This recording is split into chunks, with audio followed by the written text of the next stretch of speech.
Hello again. Talking as I have been lately about the possible connection between race and intelligence triggers a Pavlovian response in some people. They can't recall the details, but they're sure this idea was thoroughly discredited years ago. Some people were distinctly sniffy when I started talking about IQ tests and their possible significance as a way of measuring inherited intelligence. Wasn't there some scandal about this in the past, they think, which cast doubt upon the extent to which we should trust IQ tests? Didn't it have something to do with the idea of how much of our intelligence is inherited? Surely there was a connection with race as well. All this swirls round in people's minds, and even if they can't remember the precise details, it makes them regard the whole subject as being somehow murky and a little bit disreputable. I thought it might be interesting to look at this business today because garbled versions of it have done a lot of harm when people are discussing the idea of IQ testing in general, and also the notion that intelligence is in our genetic heritage. Together, of course, with the idea that race plays a role in the whole thing. Once upon a time, there was a man called Cyril Burt. Here he is. Burt was a psychologist with an interest in eugenics, and shortly before the start of the First World War, he got a job with what was then called the London County Council. It became the GLC, and now it's the Greater London Authority. Cyril Burt believed that at least 80% of our intelligence is inherited from our parents, and that there's therefore very little that schools can do to raise intelligence. Those who are slow-witted will remain that way, and bright people will shine regardless of what happens. Much of his research was designed to prove this idea, that intelligence is almost entirely inherited and has little to do with education and environment. The problem was this all got mixed up with his enthusiasm for genetics and eugenics. In 1931, at the age of 48, Burt stopped working with schools and got a job as a professor with University College London. He taught some people in the field of psychology who later became famous in the 1960s. People like Hans Eysenck, and another of his disciples who didn't actually teach him was Arthur Jensen. Among other things, Cyril Burt was a keen member of the British Eugenics Society, which is a little bit viewed askance these days. He also had a crucial role in designing the 11 plus examination, which came into use after the Second World War. The 11 plus was used for about 20 years to decide which children would go to grammar schools and which would go to the more practical secondary modern schools. These were the people who became factory workers, manual workers and so on.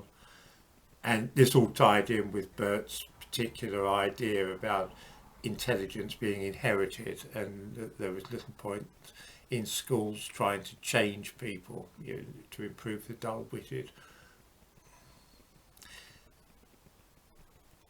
He was knighted in 1948, by which time he was very important and famous, and nobody really dared question him or ask too much about his research. And this had really disastrous consequences, as we'll see. His influence was immense, and because of his research, many people came to believe that almost all our intelligence is inherited, which is not something most people believe now. He claimed to have found astonishingly high correlations between the intelligence of identical twins. He somehow appeared to have a great knack for laying his hands on identical twins and identical twins that had been separated at birth and so on, and found that their intelligence tallied miraculously. So this meant in effect that the same genetic inheritance meant precisely the same intelligence, which bolstered his views on the subject. It showed that intelligence had really been largely fixed even before birth. It was upon these studies of twins that much of British educational theory after the war was based, which was, to say the least of it, unfortunate. After his death in 1971, questions began to be asked about Burt's work, questions that people couldn't really ask while he was alive because he was so important. He'd claimed that most of his data, particularly that on identical twins, had been collected by two women who worked for him called Margaret Howard and J. Conway. He even published a joint paper with Margaret Howard. A lot of the ideas about intelligence and heredity which he championed were based on their work. They had been the ones who had collected all the data and analysed it, and he said he owed a great debt to them.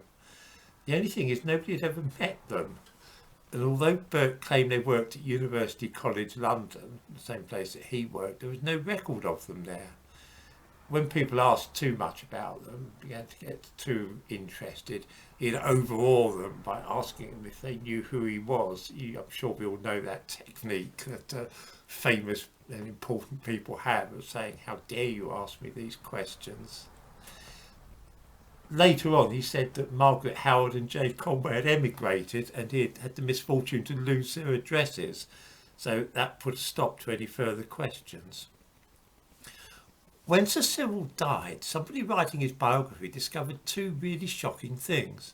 First, he found that Margaret Howard and J. Conway had never existed and that Burt had simply invented them.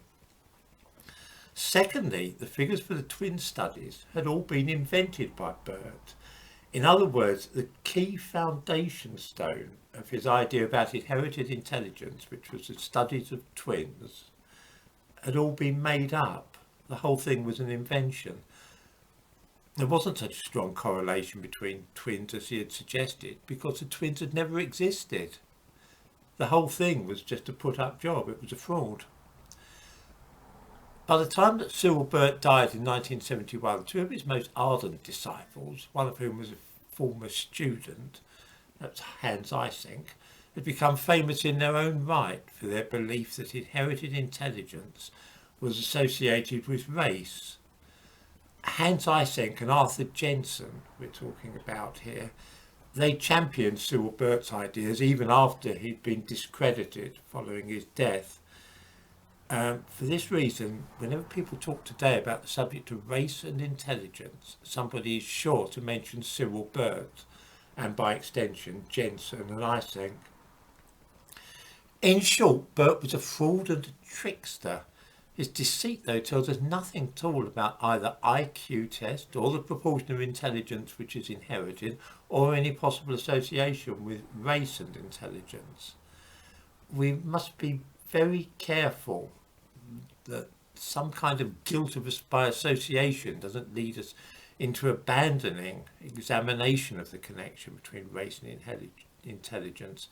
The idea isn't discredited. It really had nothing at all to do with Cyril Burt. He was really an irrelevance when we're looking at the subject today. I just think that we need to get away from the idea that the topic is untouchable because of the association with Burt and via Burt by association, Jensen and Hans Eysenck. It's not just one of those weird racist ideas based upon faulty and corrupt science. I mention all this because of course Cyril Burt's idea was mentioned in the comments here once I started talking about this subject, and I thought it might be as well to get that out of the way before I say anything further on the matter.